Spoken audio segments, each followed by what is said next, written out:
تاریخ میں اتنا بڑا اعزاز کہاں ہے، حد یہ ہے کہ تو خاتون قیامت کی بیماں ہے۔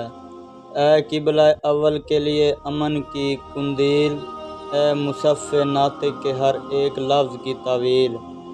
پھیلا تیرے دم سے رخ ہستی پہ اجالا، ظلمات کو ایک صبح ابد رنگ میں ڈالا۔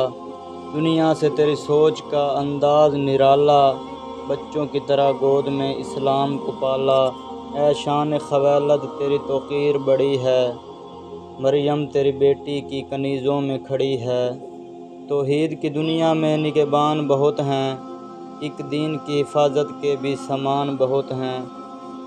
اے ساس تیرے سرمایہ عمران بہت ہیں، تو کیا تیری اولاد کے احسان بہت ہیں۔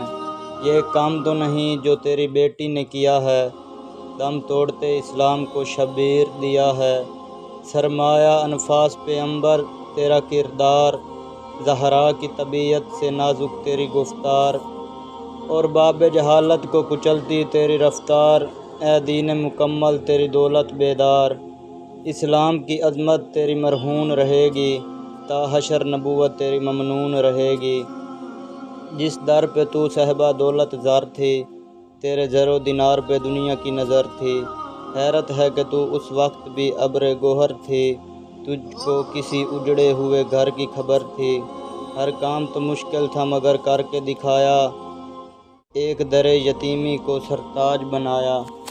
رتبے میں کہاں کوئی ہوا تیرے برابر، کیونکہ کوئی کہلائے گا تیرے ہمسر۔ حیدر تیرا داماد، محمد تیرا شوہر، حسنین نواسے ہیں تو زہرا تیری دختر۔ دوزخ تیرے دشمن کے لیے گرم ہوا ہے، جنت تیری نالین اٹھانے کا صلہ ہے۔ پوچھا تیری تاریخ کے ہر دور سے ہم نے، یہ بھید بھی پایا نہ کسی اور سے ہم نے۔ دیکھی نہیں مائیں کبھی اس طور سے ہم نے، دیکھے جو تیرے لخت جگر گھور سے ہم نے۔ ہر فرد تیرے گھر کا محمد نظر آیا۔